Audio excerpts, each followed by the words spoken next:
La mission d'un juif sur terre, c'est de s'élever le plus haut possible, de ne pas rester, de ne pas stagner à son niveau. Une très très belle histoire qui concerne le rabbi de Lubavitch et son secrétaire, un de ses premiers secrétaires, le Rav Rodokov. On a célébré d'ailleurs son Yortzeit, sa Askara, il y a 2 jours je crois. Le Rav Rodokov, qui était dans sa mission d'être là pour le rabbi, l'assister comme il pouvait, avec une grande abnégation, avait l'habitude le soir d'apporter au rabbi toutes les lettres qu'il avait pu recevoir en fin de journée, de lui apporter en fin de journée au rabbi. C'était la dernière fois où il rentrait, en général, chez le rabbi le soir, avec ces lettres-là, et le rabbi allait passer la nuit souvent à y répondre, à toutes ces lettres, avec toutes ces demandes que les gens lui envoyaient du monde entier. Le Rav Weinberg, qui avait un jour une lettre à déposer, s'est rendu compte qu'il était arrivé un petit peu trop tard. Le Rav Rodokov était déjà dans le bureau du rabbi de Lubavitch, mais c'était une lettre qui était très importante. Il a donc décidé de déposer la lettre en bas de la porte, et il s'est dit, voilà, le Rav Rodokov, le secrétaire, allez voir cette lettre-là, et la prendre juste en sortant, et la donner au rabbi. Le Rav Rodokov sort, mais ne voit pas la lettre. Le rabbi va donc se baisser pour ramasser cette lettre-là. Lorsque le Rav Weinberg entend cela, il est désolé que le rabbi a dû se baisser pour ramasser cette lettre. Il va donc s'excuser auprès du rabbi. Écoutez bien ce que le rabbi va lui répondre. Le rabbi lui dit, il n'y a pas de problème. C'est ma mission de relever. Et surtout, quand les gens ne le savent pas, d'élever. Boker Tov, les Koulam. Bonjour à toutes et à tous. Infiniment heureux de vous retrouver en cette magnifique matinée que Dieu nous offre sur la terre. J'espère que vous allez bien. On va partager ensemble aujourd'hui notre 46e chapitre du Tanya. Cette étude-là qui nous permet de terminer en réalité, de manière quotidienne, à la fin de l'année, précisément, lieu de tête qui se lève le 19 du mois de Kislev, l'étude de tout ce livre de Tanya.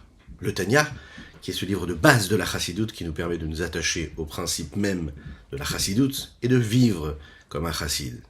Toutes et tous, nous avons ce potentiel et nous devons nous y accrocher. C'est ce qui nous permet d'atteindre et de réaliser notre mission sur Terre.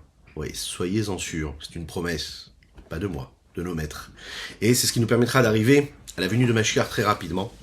Et bien sûr, on étudie aujourd'hui pour la réfoua chez les mains d'Avraham Nissim Ben Sultana, qu'Hachem lui renvoie une véritable guérison totale et complète. Et ce, juste après ces quelques notes de Nigun.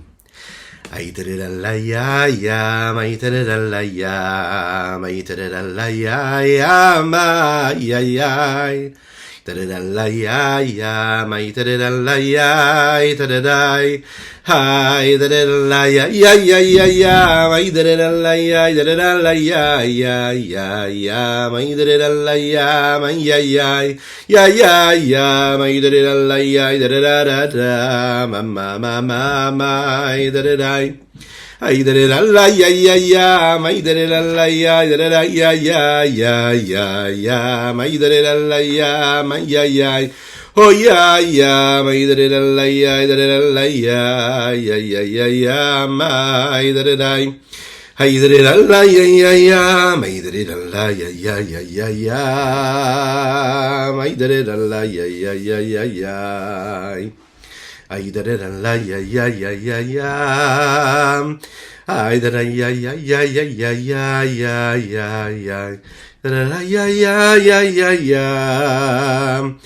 Aïdalalayam, aïdalalayam, aïdalalayam, aïdalalayam, aïdalalayam. Ay, ay, ay, ay, ay, tadadalayam, ay, ay, ay, ay, ay, ay, tadadalayam, ay, ay, ay, ay, ay, ay, tadadalayam, tadadadadai, tadadadadai, ay, tadadai, tadadalayam, ay, ay, ay, tadadai. C'est l'histoire d'un homme qui habite dans un village très très éloigné de la ville. On peut dire que c'est un paysan, oui, un vrai paysan. Et un jour, il a la possibilité d'arriver dans la grande ville. Il doit passer quelques jours dans cette grande ville pour ses affaires, et donc il a l'occasion de rentrer dans un magnifique hôtel. Il rentre dans cet hôtel, splendide, et là, on lui donne la clé, on lui dit, voilà, votre suite vous attend. Il arrive, il met la clé dans la porte, il ouvre la porte, et là, il voit quelqu'un dans sa chambre. Il comprend pas ce qui se passe, mais qu'est-ce que ça veut dire ? Vous me donnez une chambre, il y a déjà quelqu'un dedans. il fait tout de suite appeler les responsables de l'hôtel, qui viennent, qu'est-ce qui se passe? Pourquoi est-ce que vous m'avez donné une chambre dans laquelle il y a déjà quelqu'un? Alors, le responsable regarde comme ça et sourit. C'est une blague, vous rigolez? Il dit, qu'est-ce que ça veut dire, vous rigolez en plus de ça? Il dit, mais, il y a quelqu'un dans la chambre. Et voilà que le responsable continue de rigoler. Il dit, mais monsieur, il n'y a personne dans la chambre. C'est vous? Qu'est-ce que ça veut dire, c'est moi? Ben, regardez, c'est un miroir. C'est vous. Dans cette chambre, il y a vous, et puis moi. Donc, il n'y a personne d'autre dans cette chambre. Vous l'avez compris, cet homme-là n'avait pas compris qu'il y avait un miroir dans cette chambre-là. En effet. C'est l'histoire de la vie, en fait. Très souvent, on regarde l'autre. On regarde l'autre en fonction de ce que nous sommes, nous. Et parfois, on oublie de comprendre qu'il y a une forme de transparence. Il faut regarder l'autre, mais il faut savoir qu'à travers l'autre, il y a ce que nous sommes nous-mêmes. Si on regardait l'autre comme on se regarde soi-même, avec une forme de transparence, on ne réagirait pas de la même manière, on ne le jugerait pas du tout de la même manière. C'est un peu comme une personne qui se regarde dans l'eau, et le reflet que l'eau lui renvoie. La différence qu'il y a, c'est un mot chassidique, c'est quand on regarde l'eau en général, on incline la tête. Si on veut véritablement avoir notre vrai visage, il faut s'incliner. La personne qui marche la tête haute, mais vers le haut, pas la tête haute pour être fier de ce qu'il est, de ce qu'il fait, mais la tête haute, un peu plus haute qu'elle ne devrait l'être, et bien à ce moment-là, il ne peut pas se voir comme il faut. Celui qui veut se voir comme il faut, il doit s'incliner. Quand il regarde l'eau, alors à ce moment-là, il peut voir son véritable reflet. Ce principe même de transparence, c'est ce qui est censé nous amener à comprendre ce que veut dire aimer Akadosh Baruch Hu. Aimer Akadosh Baruch Hu afin que lui nous aime, aimer Dieu comme lui nous aime, parce que c'est un effet miroir réel. En fait, lorsque l'on se regarde, et à travers un miroir, il y a ce mimétisme qui se met en place, ces reflets que nous renvoient ces fils d'argent qu'il y a dans ce miroir. Ça reproduit ce que nous sommes. Pourquoi est-ce que c'est si important de regarder notre existence à travers le filtre du miroir et à travers cette recherche de transparence? Akadosh Baruch Hu, qui est Melech Malchei Amlachim, le roi des rois, il nous aime. Et nous devons l'aimer comme lui, il nous aime. C'est possible. Imaginez, le roi des rois, le créateur du monde, nous aime. Comme nous l'avons dit dans les chapitres précédents, il scrute chacune et chacun d'entre nous. Imovdo Karaou, il est avec nous. Chacun à notre niveau, il nous accompagne. Il est derrière notre épaule, droite, de préférence. Il nous accompagne. Si on est conscient de son amour, on doit l'aimer en retour de la même façon, de la même manière. Avec autant d'urgence, avec autant de sérieux. Le Tanya nous apprend comment servir Dieu et comment retrouver cet amour-là, d'Akadosh Baruch Hu. Il nous l'a dit, Kikarov elecha davar meod beficho bilbafra la soto, basé sur ce qui est dit dans le verset du Chumash Devarim, c'est proche de toi, tu as la possibilité de le faire. Dans ce livre-là, nous avons compris comment on peut accomplir les Torahs, comment accomplir les mitzvot, comment on peut servir Dieu sans problème, sans difficulté. Il nous montre la route. Il va nous proposer, le Rabbi Shlomo Zalman, la réflexion. Nous l'avons dit, qui revient à chaque fois. L'approfondissement, le discernement. Réfléchir pour aimer, réfléchir pour craindre, réfléchir pour prendre sur soi le joug de la royauté céleste. Pour réveiller l'amour que nous avons pour Dieu et se soucier d'une seule chose, qu'une seule chose, c'est ce qui régit notre existence pour qu'on puisse vivre comme il faut. Hamoar shalit alalev, c'est notre cerveau qui va diriger, qui va gouverner et maîtriser notre cœur. Lorsque c'est le cerveau qui dirige, on est tranquille. Le sas de refroidissement cérébral doit permettre à chaque fois de remettre en question ce que nos pulsions et nos désirs nous imposent. Bon, tout ça, c'est bien beau. Mais parfois on se sent, quand on se lève le matin, ou même le soir avant d'aller dormir, ou pendant la journée d'ailleurs, on peut être surpris d'être complètement déconnecté, détaché de cette mission-là. Déconnecté de cette condition-là qui est censée être notre vie. Déconnecté.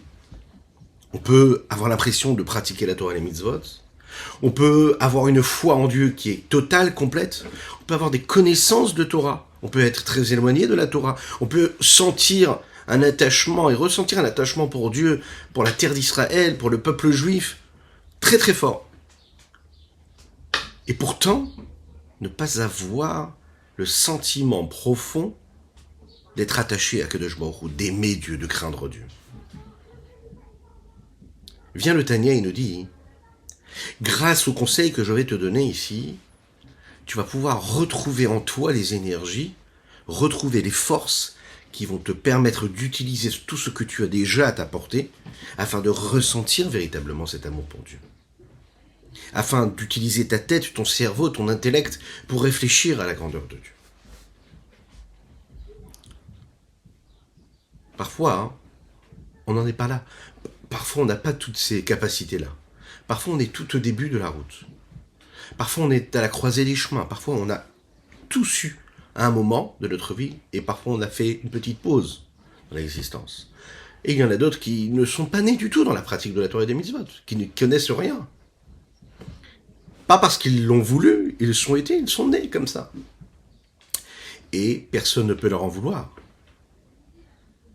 Lorsqu'on n'a pas cette connaissance de Torah, comment est-ce qu'on va accomplir la Torah et les mitzvot? Lorsqu'une personne n'est pas née dans la foi d'Akadosh Baruch Hu, de Dieu.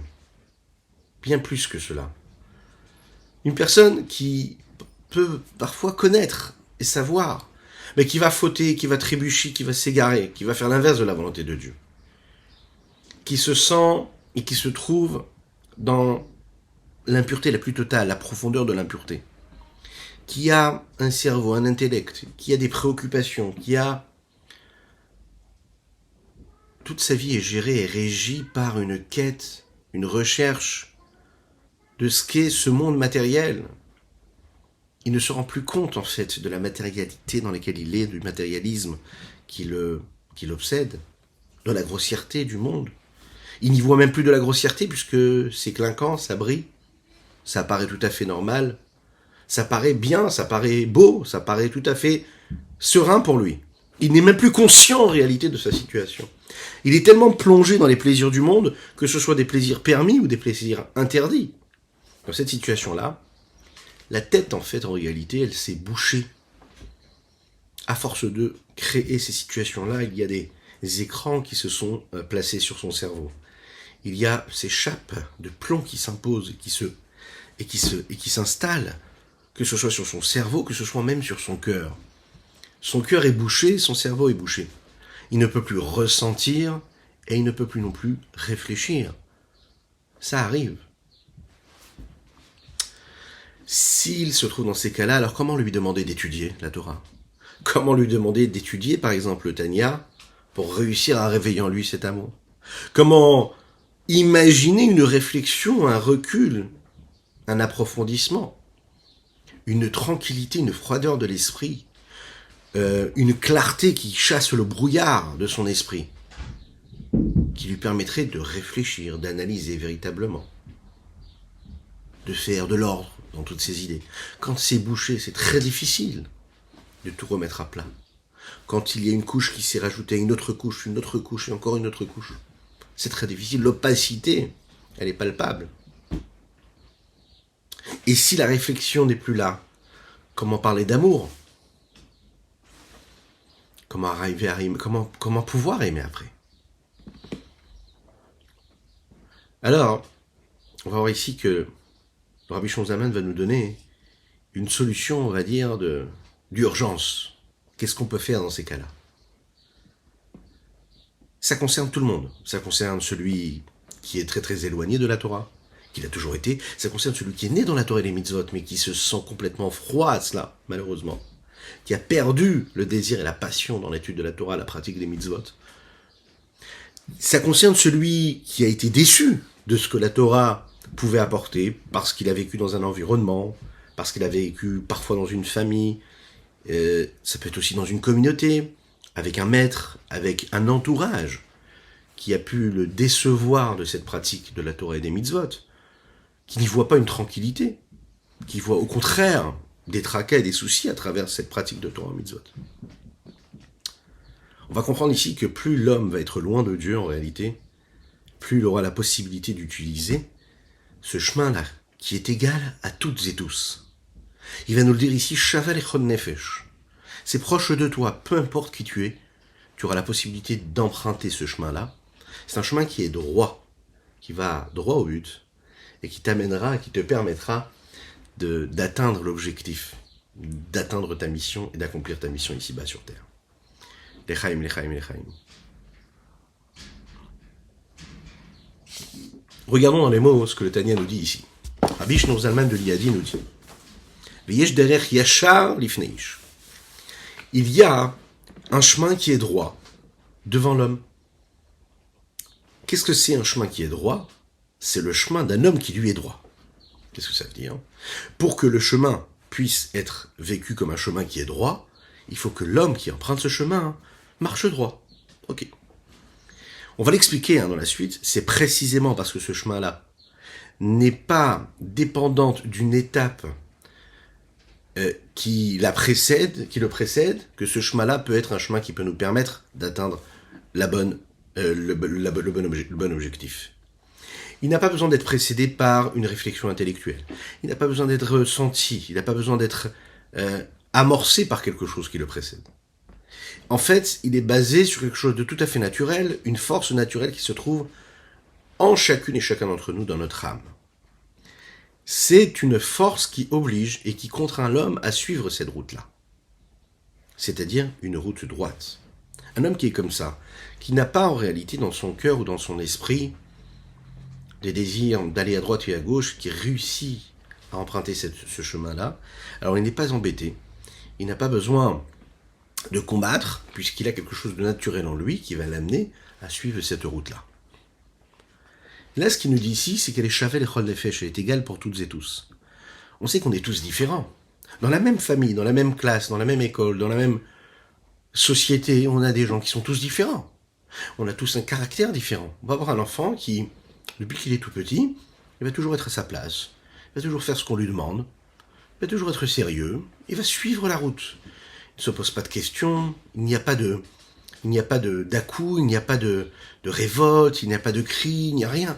Il suit sa route. Ok? Il ne se pose pas de questions. Alors, en effet, souvent ça va manquer de profondeur. Parce qu'il est juste comme ça, c'est sa nature de faire ce qu'il faut, de dire ce qu'il faut, de se tenir comme il faut, là où il faut. Bon. Et à côté, on va voir, ça peut être un frère, ça peut être un ami, ça peut être dans la même classe, ça peut être quelqu'un de totalement différent. Qui va être un peu plus tiraillé, d'accord? Qui va être jamais serein, jamais tranquille, jamais serein dans sa place. Toujours être dans une quête permanente, dans une recherche permanente de quelque chose, de l'endroit où il est, de pourquoi il est là, qu'est-ce qu'il a à faire, comment il le fait. Il n'est pas tranquille. Il est sans arrêt en recherche. Il cherche quelque chose. Il n'est pas serein. Et lui, par contre, va trouver une forme de profondeur dans ce qu'il fait. C'est la raison pour laquelle il est dans cette quête-là permanente. Mais voilà deux personnes qui ont une façon de vivre totalement différente. Beaucoup plus de difficultés à s'adapter, beaucoup plus de difficultés à suivre les recommandations, l'ordre. Oui, ça arrive. C'est une question de tempérament. Ça peut arriver dans une famille. Deux enfants peuvent être comme ça. Chacun, il est totalement différent.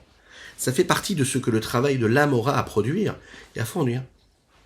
Un, il devra travailler selon ce système-là, et un autre devra travailler selon ce système-là. Il n'y a rien de négatif. Souvent, les parents, malheureusement, vont dire « Ah, celui-là, il n'y a pas de problème, cet enfant. Là, il est plus problématique. » Chas v'shalom de parler ainsi. Parce que tout le monde est égal. Seulement, chacun, il a sa mission. Cet enfant qui est plus torturé, c'est que sa neshama, ici va sur terre, son âme sur terre, elle a à fournir un travail qui est différent de l'autre. Ça ne veut pas dire qu'elle est meilleure ou moins bien que l'autre. C'est différent.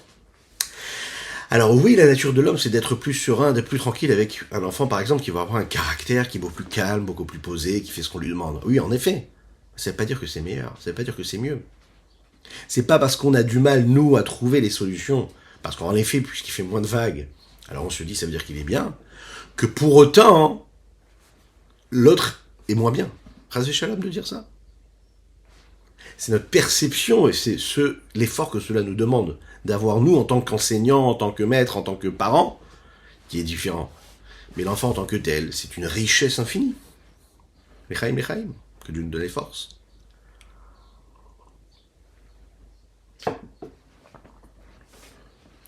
On est peut-être différents, mais nous avons quelque chose en commun, c'est cette âme divine et cette mission que nous devons mener à bien, ici-bas sur Terre. Vous avez des personnes, par exemple, qui vont être impressionnées, qui vont ressentir, qui vont s'identifier à ce qu'ils sont en train de vivre. Ils étudient un texte, ils vont chercher à s'identifier, à comprendre, à vivre. On leur demande de faire une mitzvah, ils vont chercher à s'identifier, ils vont chercher à comprendre qu'est-ce que cette mitzvah peut leur apporter. Dans quel sens ils se sentent imprégnés de cela. Qu'est-ce qu'ils vivent à travers cette action qu'ils sont en train de mener. D'une certaine façon, on va voir que dans les chapitres que nous allons aborder ici, on va construire un système qui va être, on va dire, universel. Qui va permettre en fait à chacune et chacun, peu importe ce qu'il est, de trouver Margot à la Nefesh, de la sérénité, du calme pour son âme, des réponses à ses questions. Comme il est dit dans l'introduction du Tanya. Vekarov Davar Meod Meod. Là, le Morazaken, il insiste encore une fois. Et il nous dit, sache que ça c'est très très proche. Meod Meod, il rajoute un mot. Pas Meod seulement, Meod, beaucoup, Meod. Les horaires ou les haïr orahava tekua ou de belibo.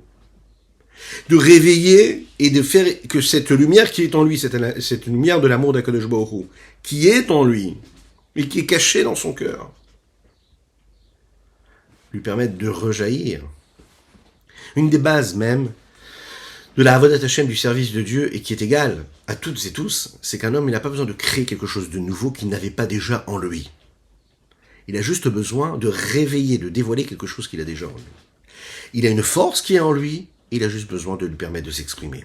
Nous avons tous et toutes ces forces-là cachées, ces potentiels. La seule chose, c'est qu'il faut leur permettre de se dévoiler. Ces forces-là, qu'on a l'impression de ne pas avoir, il faut faire un travail pour les dévoiler. Il faut aller les réveiller. Alors, comment on y arrive ? C'est pas la même chose d'aller créer des forces et des énergies, des potentiels, des capacités, que d'aller chercher la clé qui nous permet d'ouvrir ces capacités, de leur permettre de s'exprimer. C'est beaucoup plus facile d'avoir déjà un potentiel qu'il faut développer que de ne pas du tout avoir ce potentiel. Le Rabbi Shimon Zalman, il nous le dit ici, c'est une promesse. Chacune et chacun, nous avons ces potentiels, nous avons ces forces, nous avons ces énergies. Seul problème, c'est qu'on oublie qu'il faut absolument aller chercher les clés pour ouvrir les bonnes portes. Tu peux avoir le plus beau des trésors, le plus beau des coffres-forts, dans lesquels il peut y avoir les plus beaux bijoux, la plus grande des richesses. Mais tant que tu ne prends pas cette clé-là pour ouvrir la porte, tu ne pourras pas atteindre ton objectif, tu ne pourras pas atteindre cette richesse. Il faut aller chercher cette clé. Et l'homme, le problème, c'est qu'il s'arrête à la paresse de ne pas aller chercher au moins la clé. Et même quand il est conscient de la richesse qu'il peut avoir en lui, il n'a même pas assez de volonté, parce que justement, c'est sa mission, c'est d'en avoir plus. Il n'a pas assez de volonté pour se dire, je vais aller chercher au moins la clé qui me permettra d'ouvrir cette porte. Mais c'est proche de lui, c'est tout près de lui. C'est présent, il faut qu'il aille chercher la clé. Quand il va réussir à ouvrir, alors à ce moment-là, il pourra permettre le dévoilement. À tel point, l'homme, il a les forces de se donner complètement pour Akadosh Baruch Hu, comme ce feu qui brûle, ce feu ardent qui va prendre forme à travers ce dévoilement qu'il y aura ou dans son cerveau, dans son intellect, ou même dans son cœur. L'imson nafsho lachem begufo moodo, de donner son âme, son corps et tout ce qu'il est, tous ses moyens. Ce sont 3 niveaux ici qui sont relatés. Messirut Nefesh, donner son âme pour Dieu, son corps, mais aussi tous ses moyens. De quoi nous parlons ici ? Le Rabbi Neven Israël explique très bien. Ici, nous parlons de 3 niveaux de l'amour d'Akadosh Baruch Hu que nous disons et que nous rappelons tous les jours dans les schémas Israël. Bechol levavecha, ou bechol nafshecha, ou bechol meodecha. L'expression goufo ou meodo ici a deux sens. Premier sens déjà, qui nous permet de comprendre ce que ça veut dire Bechol Meodecha. Meodecha, on dit c'est Bechol Mamonecha, c'est dit comme ça dans les textes. C'est-à-dire que tu dois aimer Dieu avec tout ton argent, de tous tes moyens. L'amour de Dieu, elle doit s'exprimer même quand tu es capable de prendre quelque chose qui t'appartient et de le donner pour Akadosh Baruch Hu, de le donner pour Dieu. Ou même parfois d'être capable de laisser et de ne pas te laisser attirer par le matériel pour te consacrer à Akadosh Baruch Hu. Cet amour-là, en réalité, c'est que tu montres à Akadosh Baruch Hu, c'est ça cette abnégation-là. Tu lui dis, ok, il y a des choses dans le monde, dans la vie matérielle qui peuvent me plaire, mais je montre que mon intérêt, je ne le mets pas pour ça, mais je le mets pour Dieu. On l'a déjà dit, un homme ne peut pas aimer deux choses en même temps. Ok ? C'est où tu aimes pas. Tu peux pas aimer deux personnes en même temps. On parle d'un amour fort, puissant. Hein ? Si tu aimes le monde, au moment où tu aimes le matériel, au même moment, tu peux pas aimer le spirituel. Parce que le matériel, c'est réellement ce qui existe pour cacher ce qu'il y a de divin dans ce matériel. Et quand tu aimes le matériel pour ce qu'il est, pas pour ce qu'il te renvoie en fait comme image, mais pas pour ce qu'il est véritablement, c'est-à-dire pas pour ce qu'il y a de divin en lui, alors ça veut dire que tu es en train de mettre de côté complètement la vraie raison pour laquelle ce matériel a été créé. Donc l'amour que tu as pour cela, il n'est pas au bon endroit. Quand tu aimes Dieu Bechol Meodecha, c'est que tu es capable en réalité, dans tout ce qui est matériel, tout ce qui coûte de l'argent, qui te demande des efforts, eh bien toi tu y consacres en réalité, et tu sanctifies cela pour Dieu, et juste pour Dieu, pas pour toi. Pas pour le plaisir que ça peut t'apporter, ce plaisir matérialiste-là. Bechol Meodecha. Il y a un deuxième sens. Bechol Meodecha, c'est réussir. Bechol Meodecha. Meod, ça veut dire quelque chose, beaucoup. D'accord ? Mais qu'est-ce que ça veut dire beaucoup ? Beaucoup, ça veut dire sans limite. Réussir à aimer Dieu sans limite, ça veut dire que tu vas donner ta vie tellement tu vas l'aimer, tout ce que tu peux faire pour lui. Tout ce que tu peux faire, ça veut dire de tout ton cœur, de toute ton âme, mais même un petit peu plus que ton cœur et ton âme. Et c'est là, en fait, le point de test qu'il y a chez l'homme. Pas ce qu'il peut faire parce qu'il a réussi à comprendre, parce qu'il a été habitué à le faire, et que là, il reproduit des schémas, ou intellectuels, psychologiques, ou même sentimentaux, et émotionnels. Pas quelque chose que tu es habitué à faire.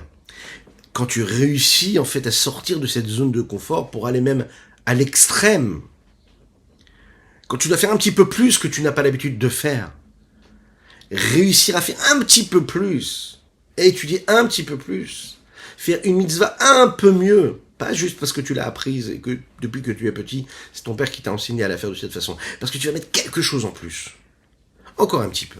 Ça, c'est ce meod-là qui montre une forme d'abnégation. Ça veut dire que tu as montré que même quand tu réalisais, même quand tu faisais tout ce que tu devais faire, et que c'est devenu une routine en toi, c'est devenu quelque chose de mécanique, et que même ta pratique de la Torah et des mitzvot, ton ressenti, ta réflexion, tout, ça devient quelque chose de normal, on te dit, il faut que ça te fasse mal un petit peu. Il faut que tu sortes de cette habitude-là. Et cette petite chose en plus que tu vas faire, tu es en train de montrer à Dieu, allez, je montre que ce que je le fais pour toi. Je ne m'arrête même pas à mes limites.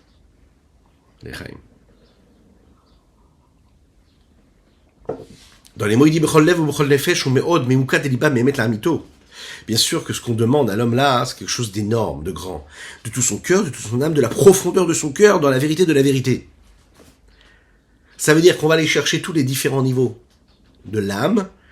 On va aller chercher ce qu'il y a de plus profond en elle pour aller exiger quelque chose d'exceptionnel chez elle. Et mettre la mytho, ça veut dire, c'est ce qui permet en réalité à l'homme de servir Dieu avec un engouement, avec une véritable chaleur.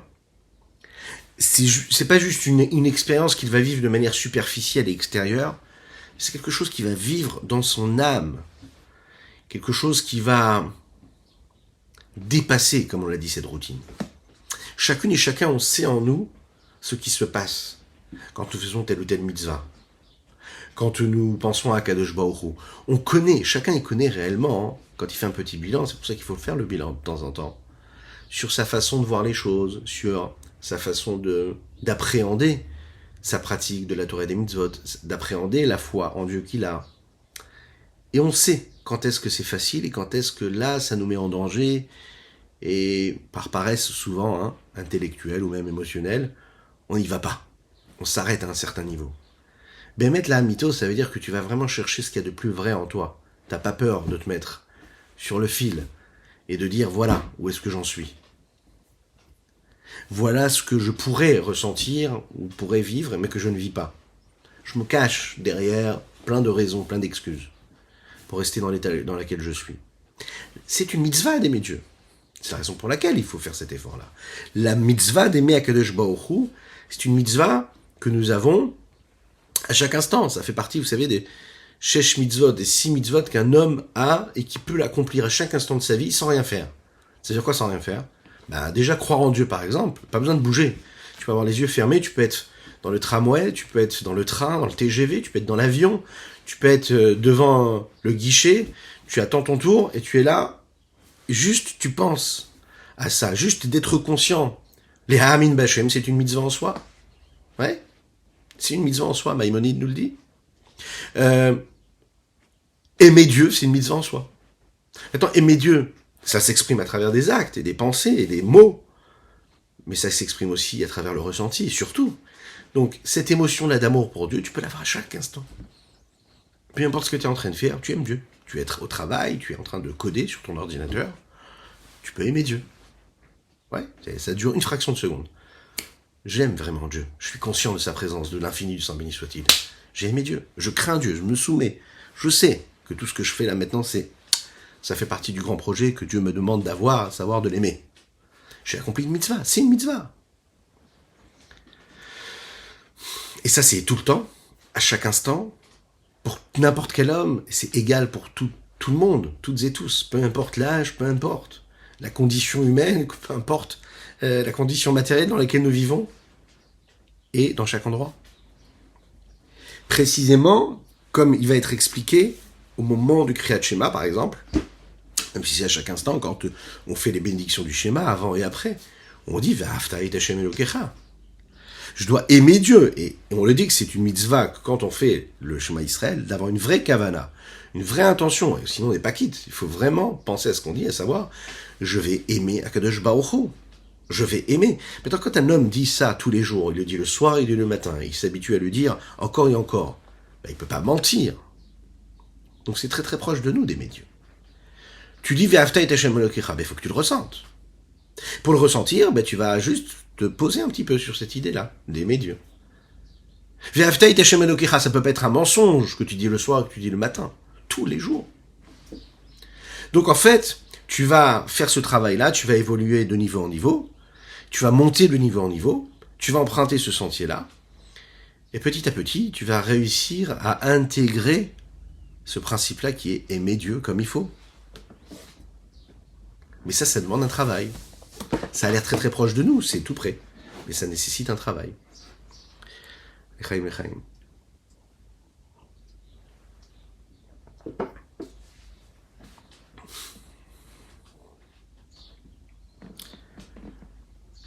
Rabbi Levi Yitzhak de Berditchev, il est connu comme étant le grand défenseur du peuple juif. L'avocat. Il est appelé l'avocat du peuple juif.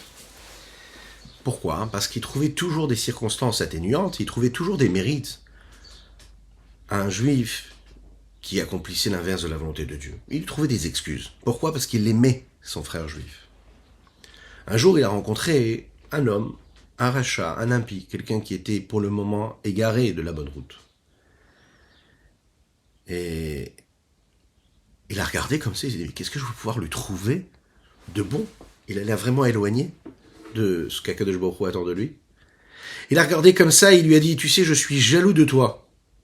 Cet homme-là l'a regardé, il lui a dit, mais vous rigolez ou quoi ? Vous, Rabbi Levi Yitzhak de Berditchev, vous êtes jaloux de moi, un juif complètement impie ? Il a dit, Rabbi Levi Yitzhak lui a dit, c'est très simple. Il y a un moment, toi, tu vas faire tes chouvas. Et quand toi, tu vas faire tes chouvas, toutes tes avérotes, tout ce que tu as fait de négatif, ça va se transformer en quelque chose de positif. Ça va être transformé en mitzvot, c'est ce qui est dit dans les textes. Et puisque toi, tu as fait beaucoup d'avérotes, tu t'es beaucoup égaré de la bonne route, ça veut dire que quand tu vas faire tes chouvas, tu auras beaucoup de mérites. Et ça, jamais moi je pourrais l'avoir. Je pourrais pas avoir tous ces mérites que toi tu auras à ce moment-là. Les yeux de cet homme-là, l'histoire nous raconte, se sont illuminés. Il a regardé avec un sourire le Rabbi Levi Yitzhak de Berditchev, il lui a dit, dans ces cas-là, c'est simple, Je vais continuer de fauter, le shalom, de façon à ce que quand je ferai tchouva, j'aurai encore plus de mérite. Mais Yitzhak de Berditchev l'a arrêté et lui a dit non. Il y a un principe qui dit à Omer, Ertav Yashuv, En Maspikim Biado la Sotchouva. Celui qui dit je vais fauter et ensuite je ferai teshuva, on ne lui laisse pas faire teshuva. Bien sûr, il faut le savoir que quand même, dans ces cas-là, celui qui va vraiment insister, on acceptera sa teshuva. En fait, la Torah nous apprend quoi? Que même quand un homme se trouve dans la plus grande obscurité possible, inimaginable, la plus grande opacité, il faut toujours trouver le point de lumière qui est dans cette obscurité qui lui permettra de transformer cette obscurité en lumière.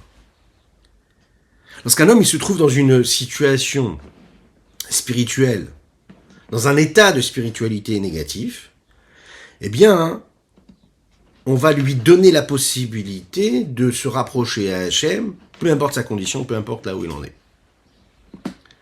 L'histoire du rabbi qui nous prouve cela, c'est une magnifique histoire qu'on avait peut-être racontée, mais qu'on va raconter encore une fois, et qu'on nous montre comment, en fait, le fait de s'identifier à quelque chose, ça nous permet soi-même de ressentir, mais aussi de réveiller le sentiment chez l'autre, chez autrui.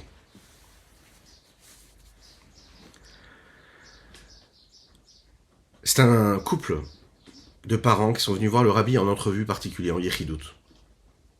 Les rabbis le reçoivent, ils racontent leur histoire.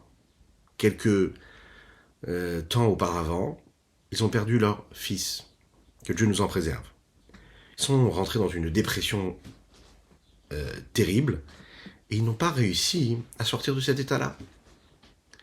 Ils arrivent devant le rabbi, ils lui demandent une bénédiction. On a été voir les plus grands psychologues, les plus grands médecins, les plus grands chercheurs. Personne n'a trouvé une solution à notre problème. On n'arrive pas à retrouver le goût à la vie. Le rabbi les écoute parler, il se met à pleurer. Il pleure, le papa pleure, la maman pleure, ils pleurent tous ensemble. Quand ils se sont calmés, le rabbi a regardé les parents et leur a dit comme ça. Si on vous disait que votre enfant il est dans un endroit qui est magnifique, qu'il est très éloigné, que tout va bien pour lui, qu'il est heureux comme tout, la seule chose, vous n'avez pas la possibilité de le voir, mais vous pouvez lui envoyer des cadeaux. Est-ce que ça pourrait alléger votre peine? Les parents ont dit, bien sûr que ça pourrait alléger notre peine. De savoir que tout va bien pour lui, qu'il va bien, qu'il est bien où il est, qu'il est heureux là où il est. Ok, il nous manque, mais au moins de savoir qu'il est bien là où il est, bien sûr que ça nous rassurerait. Et que nous puissions lui envoyer des cadeaux encore plus. Ça veut dire que on peut quand même lui apporter quelque chose. On peut quand même créer un lien avec lui. Le rabbi leur a dit comme ça. Sachez que votre enfant, il est au Gan Eden. Au Gan Eden, auprès d'Akadosh Baruch Hu. Et qu'il est très bien là où il est. Hachem a décidé que là où il devait être, c'est là-bas. La seule chose qu'il faut que vous sachiez, c'est que vous avez la possibilité de lui envoyer des cadeaux. Et quels sont ces cadeaux-là? C'est toutes les bonnes actions que vous allez accomplir, Leilou Nishmato pour l'élévation de son âme. Chaque fois que vous allez faire quelque chose de positif pour l'élévation de son âme, alors vous lui envoyez un cadeau. On l'imagine quand ils sont sortis de cette entrevue-là, ils avaient l'esprit beaucoup plus allégé, beaucoup plus souriant, le cœur un peu moins lourd, et ils ont compris qu'à ce moment-là, quand on leur a demandé « mais qu'est-ce qui a fait que vous avez senti cet allègement-là ?» Ils ont dit plus que la bénédiction du rabbi, c'est le fait de voir le rabbi pleurer avec nous. On a vu qu'en fait, le rabbi s'identifiait à notre problème.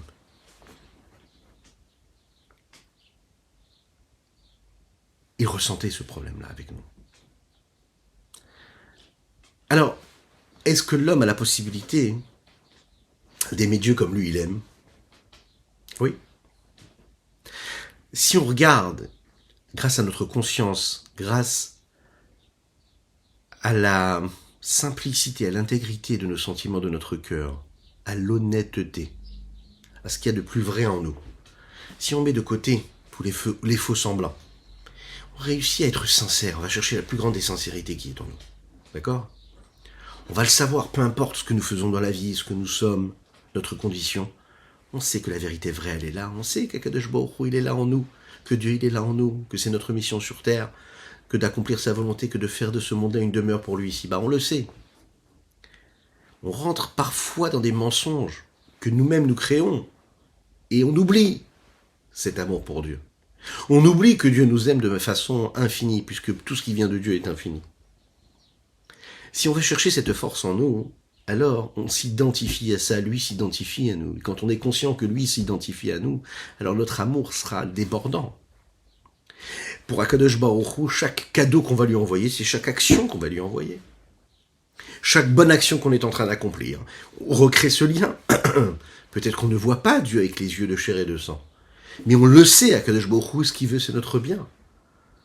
Et on le sait qu'à chaque fois qu'on va faire cette mitzvah, on se connecte à lui, on s'attache à lui.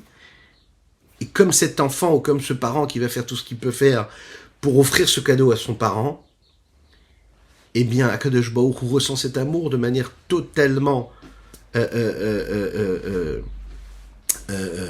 travers cet effet miroir. Parce que tu regardes Dieu de cette façon-là, comme Dieu te regarde. Le Rabbi Shlomo Zalman nous dit ici, ce principe-là, que Shlomo HaMelech, le roi Shlomo, nous rapporte dans le Sefer Mishlei, dans la Bible. Dans le Tanakh, il dit « Kamaim apanim lapanim kem lev ha'adam la'adam ».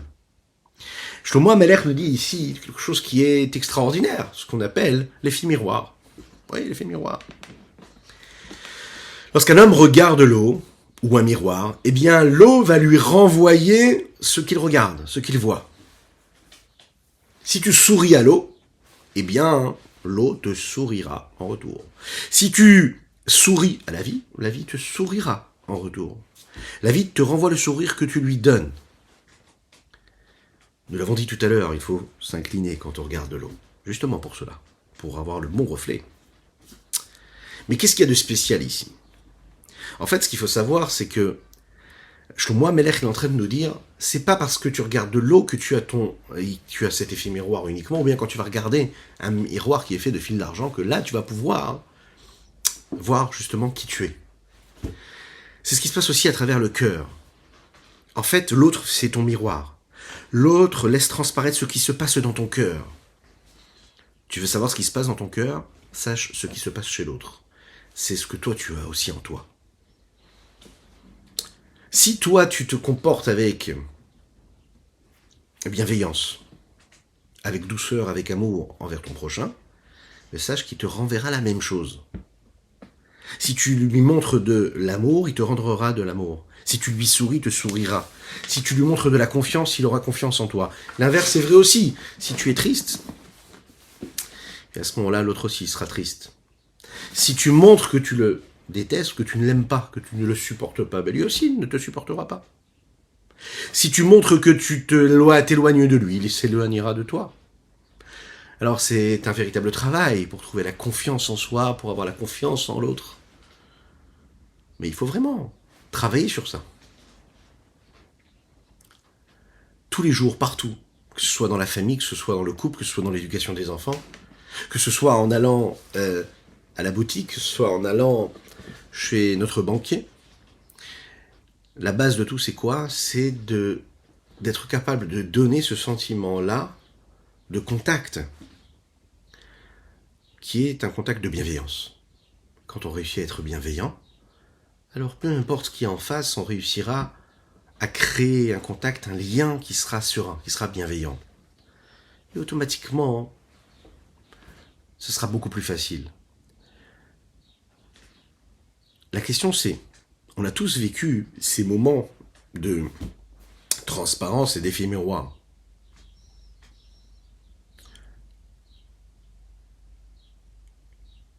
La question c'est, est-ce que parce que moi je vais regarder l'autre avec amour, automatiquement il va m'aimer ? C'est pas sûr, c'est pas obligatoire. Chacun a libre arbitre et lui il va décider comment est-ce qu'il va répondre au sentiment d'amour que j'ai pour lui. Mais c'est sûr que la première réaction qu'un homme il a en général, c'est de répondre avec amour. C'est la raison pour laquelle, quand on prend l'exemple de l'éducation, quand on prend l'exemple du couple, les personnes qui sont proches de nous, le Yetzer Hara, il est très fort pour nous faire passer plus de moments où on n'a pas cette volonté toujours de créer cette bienveillance. Le Yetzer Hara, il va nous imposer nos difficultés à chacun, et puis on va laisser transparaître parfois de l'inquiétude, parfois de la tristesse, parfois l'inverse de l'amour. Même si profondément on aime nos enfants, même si profondément l'épouse aime son mari, le mari aime son épouse. Mais la vie est faite, les contraintes fait que on va peut-être pas toujours laisser transparaître ce sourire-là.